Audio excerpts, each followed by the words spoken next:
That's all trip இது ஒரு auto மற்றும் கேப் புக்கிங் ஆப். டிரைவருக்கும் பேசஞ்சருக்கும் நடுவில் இந்த ஆப் இருந்துகிட்டு ரேட்டை தீர்மானிக்காம டிரைவரே ரேட்டை தீர்மானிக்கலாம். பேசஞ்சரும் அவங்க அர்ஜென்சியை பொறுத்து முடிவு எடுத்துக்கலாம். கீழே டிஸ்கிரிப்ஷன்ல இருக்க லிங்கை கிளிக் பண்ணி தட்ஸ் ஆல் ட்ரிப்பை டவுன்லோட் பண்ணி.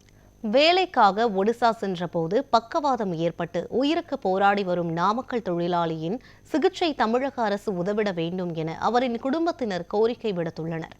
நாமக்கல்லை சேர்ந்த கோவிந்தன் கேரளாவில் உள்ள ஒரு தனியார் போக்குவரத்து நிறுவனத்தில் பணியாற்றி வருகிறார்.